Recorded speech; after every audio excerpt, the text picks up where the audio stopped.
ഏറ്റവും അധികമായി ബഹുമാനിക്കപ്പെടുന്ന ഒരു സൈനികനായിരുന്നു ഓഡി മർഫി. അമേരിക്കയുടെ ഉയർന്ന സൈനിക ബഹുമതിയായ മെഡൽ ഓഫ് ഓണർ നേടിയ വ്യക്തിയായിരുന്നു. ഇതിനു പുറമെ 30-ലധികം സൈനിക ബഹുമതികളും നേടിയിട്ടുണ്ട്. ചരിത്രത്തിലെ ഏറ്റവും പ്രശസ്തരായ യുദ്ധവീരന്മാരിൽ ഒരാൾ അതായിരുന്നു ഓഡി മർഫി.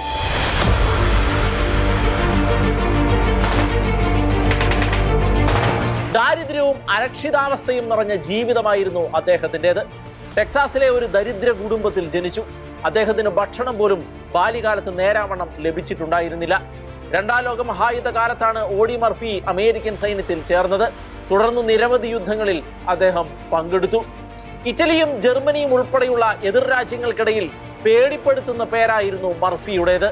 ജർമ്മൻ സൈന്യം വൻതോതിലുള്ള ആക്രമണം നടത്തിയ നിമിഷം അമേരിക്കൻ സൈനികർ മുഴുവൻ പിന്മാറിയപ്പോഴും 1 മണിക്കൂറിലേറെ ഒറ്റയ്ക്ക് നിന്ന് പോരാടിയത് മർഫിയായിരുന്നു. നിരവധി ജർമ്മൻ സൈനികർ ആ ആക്രമണത്തിൽ കൊല്ലപ്പെട്ടു. അദ്ദേഹത്തിന്റെ ധൈര്യം അമേരിക്കൻ സൈന്യത്തിന് പുതിയ ഉന്മേഷം നൽകുകയും പോരാട്ടം വിജയിക്കാൻ കാരണമായി തീരുകയും ചെയ്തു. മെഷീൻ ഗൺ ആക്രമണങ്ങളും ബോംബാക്രമണങ്ങളും പട്ടിണിയും അതിശൈത്യവും അദ്ദേഹം യുദ്ധഭൂമിയിൽ തുടർച്ചയായി നേരിട്ടിരുന്നു. എന്നാൽ ഇതിനേക്കാൾ അദ്ദേഹത്തെ തളർത്തിയത് കൂട്ടുകാർ കൺമുന്നിൽ വെച്ച് കൊല്ലപ്പെട്ടതായിരുന്നു. ശരീരത്തിനേറ്റ മുറിവുകളെക്കാൾ അദ്ദേഹത്തെ വേട്ടയാടിയിരുന്നത് മനസ്സിലെ മുറിവുകളായിരുന്നു. യുദ്ധാനന്തരമുള്ള മർഫിയുടെ ജീവിതം അത്യന്തം സങ്കീർണവും സംഘർഷഭരിതവുമായിരുന്നു. മർഫിക്ക് ഉറക്കം നഷ്ടമായി. ഉറങ്ങിപ്പോയാൽ തന്നെ ഭീകര സ്വപ്നങ്ങൾ പതുങ്ങിയിരുന്ന് അദ്ദേഹത്തിന്റെ ഉറക്കത്തെ ആക്രമിച്ചു. ഭയവും മാനസിക സമ്മർദ്ദവും അദ്ദേഹത്തെ കീഴ്പ്പെടുത്തി. യുദ്ധഭൂമിയിലെ ശബ്ദങ്ങൾ കാതുകളിൽ നിരന്തരം മുഴങ്ങിക്കൊണ്ടിരുന്നു. ജീവിതകാലം മുഴുവൻ യുദ്ധാനന്തരമുള്ള ഉണങ്ങാത്ത മുറിവുകളുമായിട്ടാണ് ഓഡി മർഫി ജീവിച്ചത്. ഒടുവിൽ 1971 ഒരു വിമാനാപകടത്തിൽ കൊല്ലപ്പെടുമ്പോൾ ഓഡിക്ക് വെറും 45 വയസ്സ് മാത്രമായിരുന്നു പ്രായം. യുദ്ധഭൂമിയിലെ സംഘർഷങ്ങളുമായി ജീവിക്കേണ്ടി വരുന്ന ലോകമാസകലമുള്ള സൈനികരുടെ ഒരു പ്രതിനിധി മാത്രമാണ് ഓഡി മർഫി.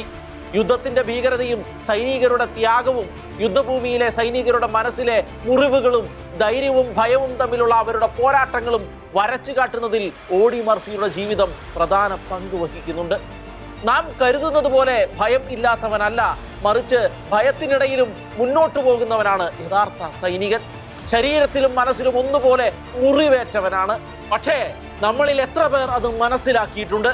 പേരും മുഖവും ചരിത്രത്തിൽ സവിശേഷമായി രേഖപ്പെടുത്താതെ പോയ അനേകം സൈനികരുണ്ട്.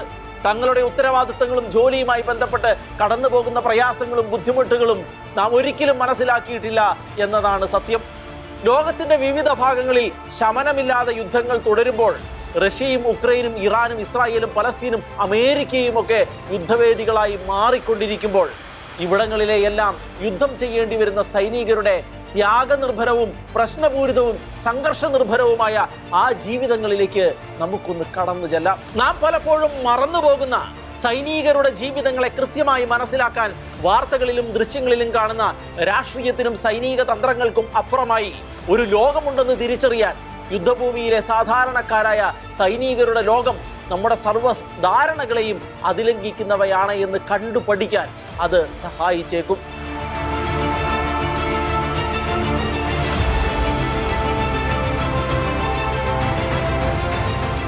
2022 ആരംഭിച്ച റഷ്യ ഉക്രൈൻ യുദ്ധമാണ് ലോകത്തെ വീണ്ടും യുദ്ധഭീതിയിലേക്ക് തള്ളിയിട്ടത്. ടാങ്കുകളും മിസൈലുകളും ഡ്രോണുകളും ട്രെഞ്ചുകളുമെല്ലാം ചേർന്ന ഈ യുദ്ധം 21ാം നൂറ്റാണ്ടിലെ ഏറ്റവും ഭീകരമായ യുദ്ധങ്ങളിലൊന്നായി മാറിക്കഴിഞ്ഞിരിക്കുന്നു. യുദ്ധം എന്നാൽ പെട്ടെന്ന് മനസ്സിലേക്ക് കടന്നു വരുന്ന ചിത്രം ആകാശത്തും ഭൂമിയിലുമുള്ള യുദ്ധങ്ങളെ കുറിച്ചാണ്. എന്നാൽ സമുദ്രങ്ങളുടെ ആയിരക്കണക്കിന് അടി താഴെയുള്ള ഇരുണ്ട ലോകത്തിലും സൈനികർക്ക് ജീവിക്കേണ്ടി വരുന്നുണ്ട്. അവിടെയും യുദ്ധം നടക്കുന്നുണ്ട്. സബ്മറൈൻ നാവികർ എന്നാണ് അവർ അറിയപ്പെടുന്നത്. ലോകത്തിലെ ഏറ്റവും അപകടകരമായ സൈനിക ജീവിതങ്ങളിൽ ഒന്നാണ് സബ്മറൈൻ. നാവികസേനയിലെ സേവനം ഭൂമിയിലും ആകാശത്തിലുമല്ലാതെ ദിവസങ്ങളോ മാസങ്ങളോ അറിയാതെ സൂര്യപ്രകാശം പോലും ലഭിക്കാതെ കഴിയേണ്ടി വരുന്ന അവസ്ഥയാണ് ഇവരുടേത്. യുദ്ധക്കപ്പലിൽ സൈനികർക്ക് ആകാശം കാണാം, യുദ്ധവിമാനങ്ങളിൽ സേവനം ചെയ്യുന്നവർക്ക് ഭൂമി കാണാം. പക്ഷേ അത്തരം യാതൊരുവിധ കാഴ്ചകളുമില്ലാത്ത ലോകമാണ് യുദ്ധക്കപ്പലിലെ സൈനികരുടേത്. ഇരുമ്പ് കൊണ്ട് മൂടിയ ഒരു ചെറിയ ലോകത്തിലേക്ക് അവർ ചുരുക്കപ്പെടുന്നു. പിന്നെ അവിടെയാണ് അവരുടെ ജീവിതം, അതാണ് അവരുടെ ലോകം. അവിടെ നിന്ന് ഉയരുന്ന ഓരോ ശബ്ദവും ഓരോ അലാറവും അവർക്ക് മരണത്തിന്റെ താളവും ശബ്ദവുമായി അനുഭവപ്പെടുന്നു. എന്താണ് സബ്മറൈനുകൾ? വെള്ളത്തിനടിയിൽ സഞ്ചരിക്കുന്ന പ്രത്യേക യുദ്ധക്കപ്പലുകളാണ് സബ്മറൈനുകൾ. ശത്രുക്കൾക്ക് കാണാൻ കഴിയില്ല എന്നതാണ് അവയുടെ പ്രത്യേകത.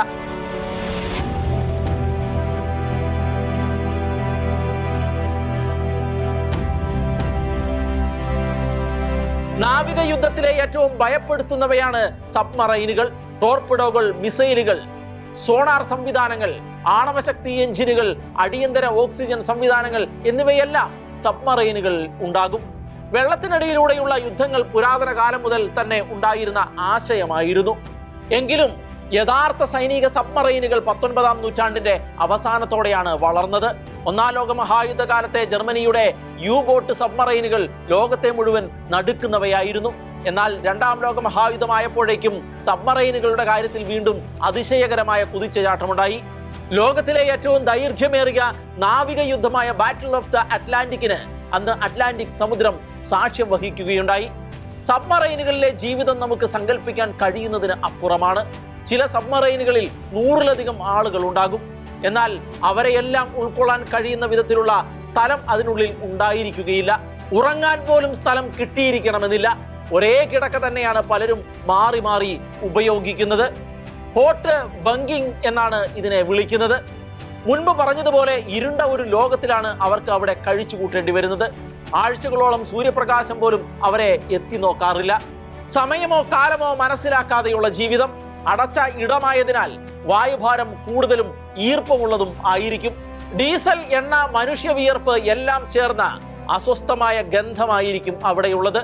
സബ്മറൈനുകളിലുള്ള സൈനികരിൽ സാധാരണയായി കണ്ടുവരുന്ന ഭയം ക്ലസ്ട്രോഫോബിയ ആണ്. അടച്ചതും ചെറുതുമായ സ്ഥലങ്ങളോട് തോന്നുന്ന ഭയമാണ് ഇത്. കേവലം മാനസിക അസ്വാസ്ഥ്യം മാത്രമല്ല, അതീവ ഗുരുതരമായ മാനസിക പ്രശ്നങ്ങൾ തന്നെയാണ് ഇവ വരുത്തി വെക്കുന്നത്. പുറം ലോകം കാണാൻ കഴിയാത്തതും ശത്രു കണ്ടെത്തുമോ എന്നതുമായ ഭയം അവരെ ഗ്രസിച്ചിരിക്കുന്നു. സബ്മറൈനുകളിൽ ഓക്സിജൻ വളരെ കുറവാണ്.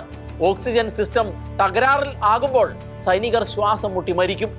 വെള്ളത്തിനടിയിൽ വെച്ച് സബ്മറൈനുകൾക്ക് തീപിടിക്കാനുള്ള സാധ്യതകളുമുണ്ട്. തീപിടിച്ചാൽ ജീവനോടെ പുറത്തു വരിക സാധാരണഗതിയിൽ അസാധ്യമായ കാര്യമാണ്.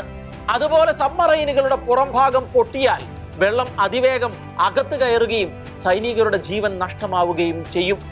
ലോകത്തെ നടുക്കിയ ചില സബ്മറൈൻ ദുരന്തങ്ങളായിരുന്നു 2000-ലുണ്ടായ റഷ്യയുടെ കുസ്ക് സബ്മറൈൻ ഡിസാസ്റ്റർ, അമേരിക്കയുടെ ത്രഷർ ഡിസാസ്റ്റർ എന്നിവ. ഇതിൽ കുസ്ക് ദുരന്തത്തിൽ 118 സൈനികരാണ് കൊല്ലപ്പെട്ടത്. അപകടം സംഭവിച്ചു കഴിഞ്ഞിട്ടും പലരും ജീവനോടെ ഉണ്ടായിരുന്നുവെന്നും തങ്ങളെ രക്ഷപ്പെടുത്താനായി ആളുകൾ വരുമെന്ന പ്രതീക്ഷയോടെ അവർ കാത്തിരിക്കുകയായിരുന്നുവെന്നും പിന്നീട് കണ്ടെത്തിയിട്ടുണ്ട്. സബ്മറൈനുകൾ പോലെ തന്നെ യുദ്ധവിമാനങ്ങൾക്കുള്ളിലും വെല്ലുവിളികൾ നിരവധിയാണ്. യുദ്ധഭൂമിയിൽ പൈലറ്റുമാർ നേരിടുന്നത് missile ആക്രമണങ്ങളെയും ശത്രുവിമാനങ്ങളെയും anti aircraft വെടിവെപ്പുകളെയുമാണ്.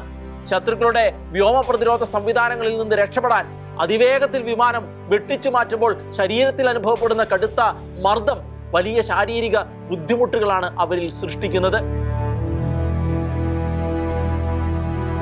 Dog fight നിമിഷങ്ങളിൽ വ്യോമ സൈനികർ അനുഭവിക്കുന്ന സംഘർഷങ്ങളും സീമാതീതമാണ്.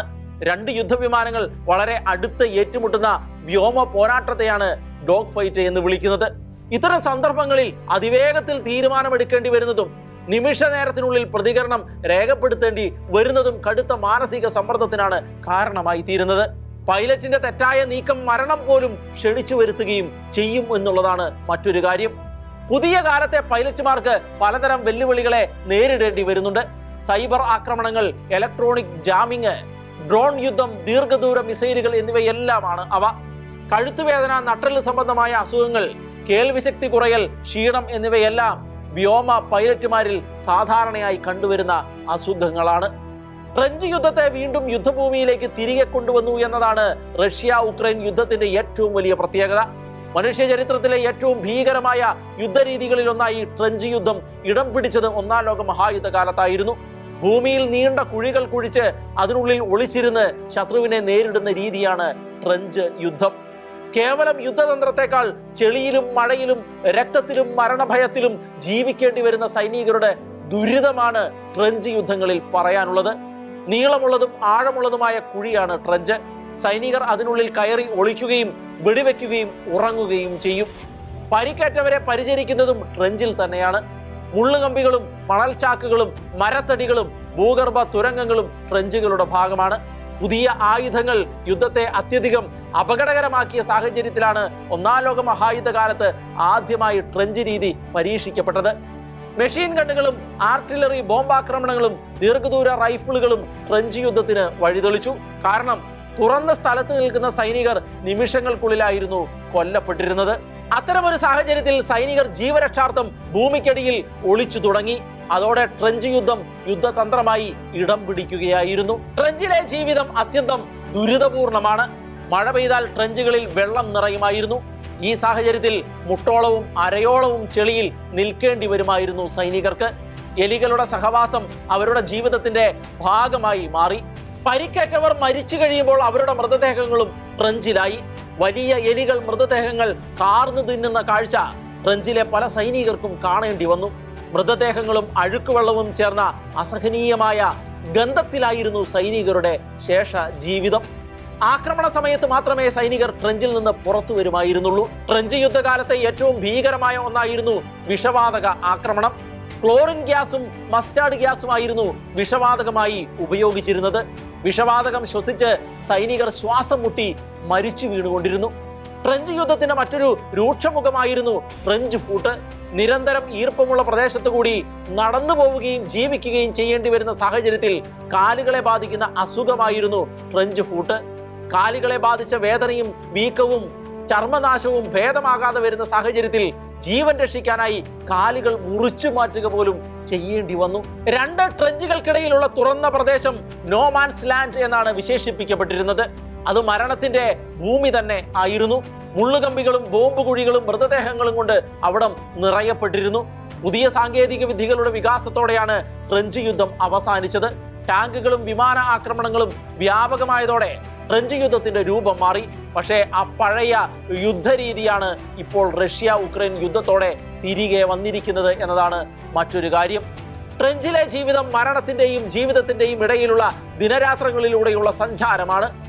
യുദ്ധചരിത്രങ്ങളുടെ പട്ടികയിലെ ഏറ്റവും ഭീകരമായ സൈനിക അനുഭവങ്ങളിൽ ഒന്നായിട്ടാണ് അത് വിശേഷിപ്പിക്കപ്പെടുന്നത്. ചെളി നിറഞ്ഞ ജീവിതത്തിന്മേൽ മരണത്തിന്റെ ഭീതി നിറയപ്പെടുന്നതാണ് ട്രെഞ്ച് യുദ്ധം. യുദ്ധഭൂമിയിൽ ശരീരത്തിന് മുറിവേൽക്കുന്നതും ആരോഗ്യം നശിക്കുന്നതും സാധാരണമാണ്. എന്നാൽ പുറമേക്ക് കാണപ്പെടാത്ത അനേകം മുറിവുകളുമായിട്ടാണ് ഓരോ സൈനികരും ജീവിക്കുന്നത്.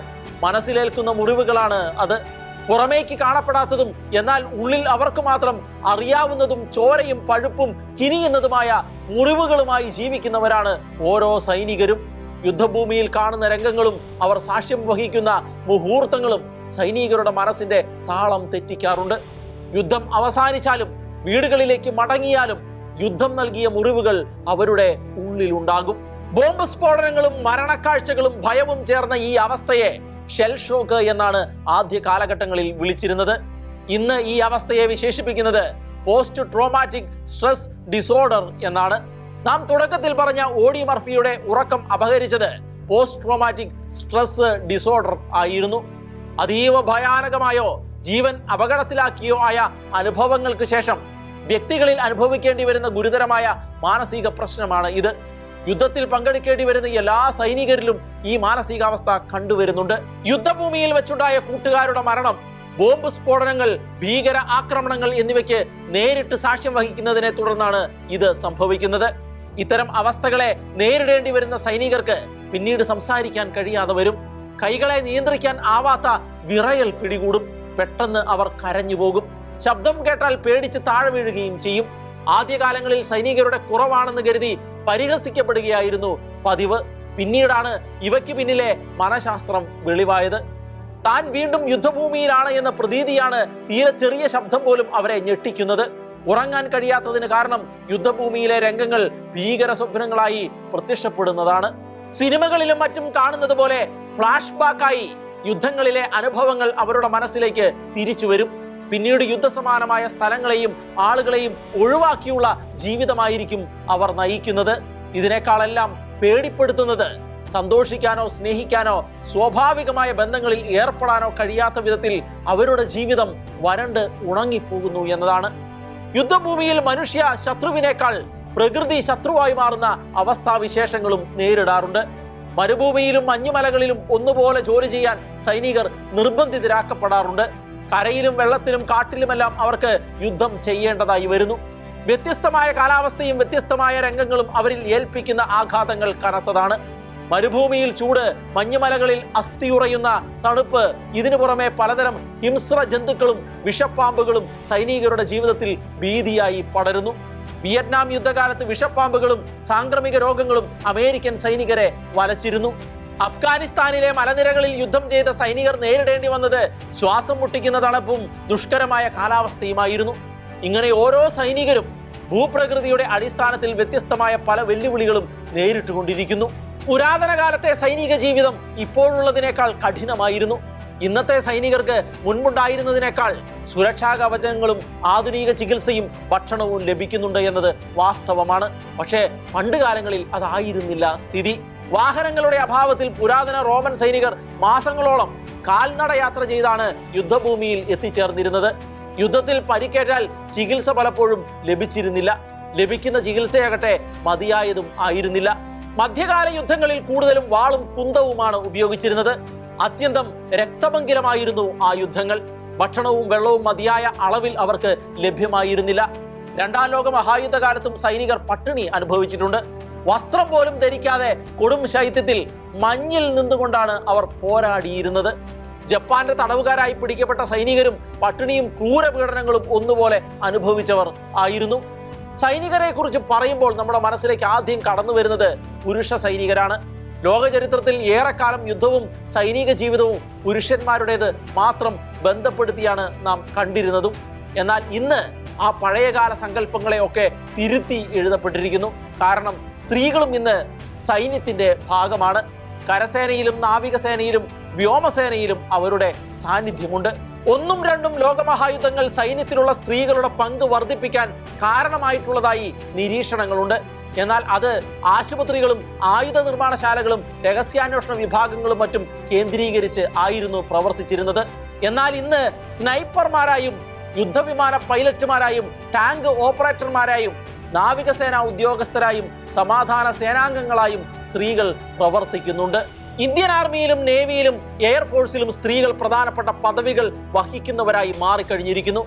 സൈനിക ചരിത്രത്തിൽ വലിയ മാറ്റത്തിന് കാരണക്കാരായി സ്ത്രീകൾ കണക്കാക്കപ്പെടുന്നുണ്ട് എങ്കിലും അവർ നേരിടുന്ന പ്രശ്നങ്ങളും പ്രതിസന്ധികളും നിരവധിയാണ്.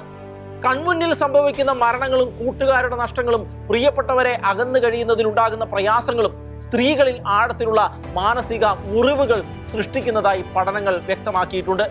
ഭാരമേറിയ ആയുധങ്ങൾ വഹിക്കുന്നതും ദീർഘദൂര മാർച്ചുകൾ നടത്തുന്നതും കാലാവസ്ഥാ വ്യത്യാസങ്ങളിലൂടെ കടന്നുപോകുന്നതും ഉറക്കക്കുറവും വിശ്രമമില്ലാത്ത ജീവിതവും സ്ത്രീ സൈനികരും നേരിടേണ്ടി വരുന്നു. ഇതിനു പുറമെ ലിംഗപരമായ വിവേചനങ്ങളും അവർ അഭിമുഖീകരിക്കേണ്ടി വരുന്നുണ്ട്. സ്ത്രീകൾ യുദ്ധത്തിന് യോജിച്ചവരല്ല എന്നൊരു മനോഭാവം പരക്കെയുണ്ട്. തങ്ങൾ പുരുഷ സൈനികർക്കൊപ്പം കഴിവുള്ളവർ തന്നെയാണ് എന്ന് തെളിയിക്കേണ്ട ഒരു സാഹചര്യം സ്ത്രീ സൈനികർ നേരിടുന്നുണ്ട്. ഇത് കഠിനമായ മാനസിക സമ്മർദ്ദത്തിന് അവരെ അടിമകളാക്കുന്നു. പല സ്ത്രീ സൈനികരും പുരുഷന്മാരായ സഹസൈനികരിൽ നിന്ന് ബഹുമാനക്കുറവും പരിഹാസവും നേരിടുന്നുണ്ട്. എന്തിനേറെ ലൈംഗിക അതിക്രമങ്ങൾക്ക് പോലും അവർ ഇരകളാക്കപ്പെടുന്നുണ്ട്. യുദ്ധഭൂമിയിലെ സൈനികരെ പോലെ നമ്മുടെ ശ്രദ്ധ പതിയേണ്ട മറ്റ് രണ്ട് വിഭാഗങ്ങളാണ് ഫ്രണ്ട് ലൈൻ മെഡിക്കലുകളും ഡ്രോൺ ഓപ്പറേറ്റർമാരും. ഇവർ നേരിട്ട് യുദ്ധങ്ങളിൽ പങ്കെടുക്കുന്നില്ല എന്നത് വാസ്തവമാണ്. പക്ഷേ പല മരണങ്ങളും ഇവരുടെ കൺമുന്നിലാണ് സംഭവിക്കുന്നത്. യുദ്ധഭൂമിയിൽ പരിക്കേറ്റ് കിടക്കുന്നവരെ രക്ഷിക്കാനും അവരുടെ ജീവൻ പിടിച്ചു നിർത്താനുമായി നെട്ടോട്ടം ഓടുന്നവരാണ് ഫ്രണ്ട് ലൈൻ മെഡിക്കുകൾ. യുദ്ധക്കളത്തിന് വെളിയിലാണ് ഡ്രോൺ ഓപ്പറേറ്റർമാരുടെ സ്ഥാനമെങ്കിലും സ്ക്രീനിലൂടെ പല മനുഷ്യരും കൊല്ലപ്പെടുന്നതിന് സാക്ഷികളാകേണ്ടി വരുന്ന ഹതഭാഗ്യന്മാരാണ് ഇവർ. കൺമുന്നിൽ തുടർച്ചയായി സംഭവിച്ചുകൊണ്ടിരിക്കുന്ന മരണങ്ങൾ അവരുടെ മാനസിക നിലയിൽ ഏൽപ്പിക്കുന്ന ക്ഷതങ്ങൾ ആഴത്തിൽ ഉള്ളവയാണ്. പഴയ യുദ്ധരീതികളിൽ നിന്ന് തികച്ചും വ്യത്യസ്തമാണ് ആധുനിക കാലത്തെ യുദ്ധരീതികൾ.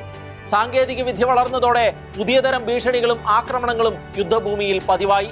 അതിന്റെ ഒരു തെളിവാണ് ഡ്രോൺ ആക്രമണങ്ങൾ. എവിടെ നിന്നും ആക്രമണം വരാമെന്ന ഭയം സൈനികരിൽ സൃഷ്ടിക്കാൻ ഡ്രോണുകൾ കാരണമായി മാറിക്കഴിഞ്ഞു. മനുഷ്യരില്ലാത്ത സമുദ്ര യുദ്ധക്കപ്പലുകൾ സബ്മറൈനുകൾക്ക് മുന്നിൽ വൻതോതിലുള്ള ഭീഷണി ഉയർത്തുന്നുണ്ട്. സമുദ്രയുദ്ധത്തിന്റെ ലോകം അതിവേഗം മാറിക്കൊണ്ടിരിക്കുന്നു എന്നതിന്റെ തെളിവാണ് ആളില്ലാ കടൽ ഡ്രോണുകൾ. മനുഷ്യരില്ലാതെയും ഇത്തരത്തിലുള്ള റോബോട്ട് കപ്പലുകൾ പ്രവർത്തിക്കും. റിമോട്ട് നിയന്ത്രണത്തിലോ കൃത്രിമ ബുദ്ധി സംവിധാനങ്ങളിലോ ആണ് ഇവയുടെ പ്രവർത്തനം നടക്കുന്നത്. യുദ്ധരീതികളും തന്ത്രങ്ങളും ഇനിയും മാറി മറിഞ്ഞേക്കാം.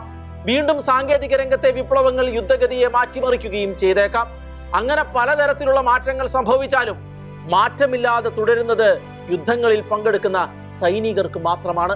സൈനികരുടെ മനസ്സിനേൽപ്പിക്കുന്ന ആഘാതങ്ങളെയും മുറിവുകളെയും ഇല്ലാതാക്കാൻ അവയ്ക്കൊന്നിനും ഒരിക്കലും സാധിക്കുകയില്ല. സിനിമകളിലും TV സ്ക്രീനുകളിലും കാണുന്ന യുദ്ധരംഗങ്ങൾ കണ്ട് വിസ്മയഭരിതരായിട്ടുള്ളവരാണ് നമ്മളിൽ പലരും. പക്ഷേ നാം കാണുന്ന അത്തരം ദൃശ്യങ്ങൾക്ക് അപ്പുറത്താണ് യഥാർത്ഥ യുദ്ധം.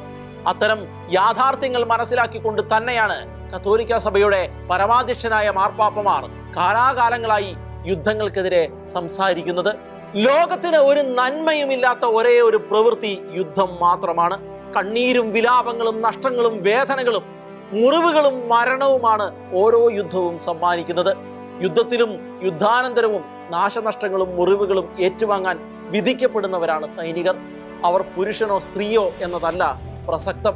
ലിംഗവ്യത്യാസങ്ങൾക്ക് അതീതമായ പ്രശ്നങ്ങൾ ഒന്നുപോലെ നേരിടുന്നു എന്നതാണ് അവരെ ഒരുമിച്ച് നിർത്തുന്നത്. നാടും വീടും വിട്ട് ഉറ്റവരിൽ നിന്നും ഉടയവരിൽ നിന്നും അകന്ന് ദുഷ്കരവും പ്രതികൂലവുമായ സാഹചര്യങ്ങളിൽ ഭരണാധികാരികളുടെ ഉത്തരവുകൾ നിറവേറ്റാൻ വേണ്ടി മാത്രമായി ജീവിതം സമർപ്പിച്ചിരിക്കുന്നവരാണ് സൈനികർ. അവരുടെ ജീവിതത്തിലെ വേദനകളും ആശങ്കകളും മോഹങ്ങളും മോഹഭംഗങ്ങളും നമുക്ക് ഒരിക്കലും മനസ്സിലാക്കാൻ കഴിയുന്നവയല്ല. അവർ കടന്നു പോകുന്ന ബുദ്ധിമുട്ടുകളും പ്രയാസങ്ങളും നമുക്ക് സങ്കല്പിക്കാൻ പോലും ആവില്ല. സുരക്ഷിതത്വമില്ലാത്ത ജീവിതമാണ് അവർ നയിക്കുന്നത്. ഏതു നിമിഷവും എങ്ങനെയും കൊല്ലപ്പെടാമെന്ന അവസ്ഥയിലൂടെയാണ് അവർ കടന്നു പോകുന്നത്. ഏകാകികളും സ്വന്തം ശവമഞ്ചം ശരീരത്തിൽ വഹിക്കുന്നവരുമാണ് സൈനികർ. സങ്കടം പറയാനോ ആശ്വസിപ്പിക്കാനോ അവർക്ക് ആരുമില്ല. എല്ലാവരും സമാനമായ അവസ്ഥകളിലൂടെ കടന്നു പോകുന്നവരാണ്. തിരികെ വരുമെന്ന വാർത്ത കേൾക്കാനായി കാത്തിരിക്കുന്ന പ്രിയപ്പെട്ടവരെ കുറിച്ചുള്ള ഓർമ്മകളും അവരുടെ മുഖങ്ങളും മാത്രമാണ് സൈനികരുടെ ജീവിതത്തിൽ പ്രത്യാശ നിറയ്ക്കുന്നത്. പ്രിയപ്പെട്ടവരുടെ സ്നേഹചുംബനങ്ങളുടെയും ആശ്ലേഷങ്ങളുടെയും ഓർമ്മകളും ഫോൺ സംഭാഷണങ്ങളുമാണ് അവരുടെ ജീവിതത്തെ വാടാതെ നിലനിർത്തുന്നത്. ഇത്രയും ദുഷ്കരമായ ഒരു ജോലി നിർവഹിക്കുന്നവർ മറ്റാരും ഉണ്ടാവില്ല. പക്ഷേ എന്നെങ്കിലും നാം ഇവരുടെ കഷ്ടപ്പാടുകളെ കുറിച്ച് വേദനകളെ കുറിച്ച് ഓർമ്മിച്ചിട്ടുണ്ടോ? ഒരു യുദ്ധം അവസാനിക്കുമ്പോൾ രാജ്യങ്ങൾ തങ്ങളുടെ വിജയങ്ങളെയും പരാജയങ്ങളെയും അപഗ്രഥിക്കാറുണ്ട്. പരാജയങ്ങളിൽ അവർ സൈനികരെ കുറ്റപ്പെടുത്തുകയും വിജയങ്ങളിൽ രാജ്യങ്ങൾ സൈനികരെ അഭിനന്ദിക്കുകയും ചെയ്യും. പക്ഷേ എല്ലാ അർത്ഥത്തിലും വിജയങ്ങളിലും പരാജയങ്ങളിലും ഒന്നുപോലെ വില കൊടുക്കേണ്ടി വരുന്നത് സൈനികർക്കാണ്. അവർ തങ്ങളുടെ യൗവനവും ആരോഗ്യവും സന്തോഷവും കുടുംബജീവിതവും ഉപേക്ഷിച്ചവരാണ്. യുദ്ധമുഖങ്ങളിൽ നിൽക്കുമ്പോൾ മനസ്സു തുറന്ന് സന്തോഷിക്കാനോ ചിരിക്കാനോ കഴിയാതെ പോകുന്നവരാണ് അവർ. ഭൗതികമായ എല്ലാ നഷ്ടങ്ങൾക്കുമൊടുവിൽ അവർക്ക് തങ്ങളുടെ ജീവൻ വരെ നഷ്ടമായെന്ന് വരാം. യുദ്ധവീരൻ എന്ന് നാം സൈനികരെ വിശേഷിപ്പിക്കാറുണ്ട്. യുദ്ധങ്ങൾ അവരെ വീരന്മാരാക്കിയിട്ടുണ്ടാകാം. പക്ഷേ അവരുടേത് കേവലം വീരത്വം മാത്രമല്ല, അതിൽ ഭയവും ത്യാഗവും വേദനയും ഏകാന്തതയും മാനസിക സമ്മർദ്ദങ്ങളും അടങ്ങിയിട്ടുണ്ട്. പുരാതന കാലം മുതൽ ഇന്ന് വരെയുള്ള എല്ലാ യുദ്ധങ്ങളിലും സൈനികർ നേരിടുന്നത് ഒരേ തരത്തിലുള്ള പ്രശ്നങ്ങൾ തന്നെയാണ്. ഈ പ്രശ്നങ്ങളുടെ സമാനതയാണ് അവരെ ശത്രുമിത്ര ഭേദമില്ലാതെ ഒരുമിപ്പിച്ച് നിർത്തുന്നത്. സൈനികർ തങ്ങളുടെ രാജ്യത്തിന് വേണ്ടി പോരാടുന്നവരാണ്. മഞ്ഞും മഴയും കാറ്റും കടലും ആകാശവും ഭൂമിയും അവരെ തങ്ങളുടെ ദൗത്യത്തിൽ നിന്ന് പിന്തിരിപ്പിക്കുന്നില്ല. അവർ പോരാടുകയാണ് തങ്ങളെ ഏൽപ്പിച്ച ഉത്തരവാദിത്തങ്ങൾ നിറവേറ്റുന്നതിന് വേണ്ടി. വീടുകളിൽ നിന്ന് പ്രിയപ്പെട്ടവരോട് യാത്ര പറഞ്ഞ് ഇറങ്ങുമ്പോൾ അവർക്ക് നിശ്ചയമില്ലാത്ത ഒരേ ഒരു കാര്യമേ ഉള്ളൂ: താൻ തിരികെ ജീവനോടെ വീട്ടിലേക്ക് മടങ്ങിയെത്തുമോ എന്ന്. മനുഷ്യരാശിയുടെ ഏറ്റവും നിസ്സഹായവും വേദനാജനകവുമായ ചോദ്യമായി അത് മുഴങ്ങിക്കൊണ്ടേയിരിക്കുന്നു. മനസ്സിലും ശരീരത്തിലും മുറിവുകളുമായി യുദ്ധഭൂമിയിൽ ജീവിക്കേണ്ടി വരുന്ന സകലമാന സൈനികരെയും ആദരപൂർവം നമിക്കുന്നു.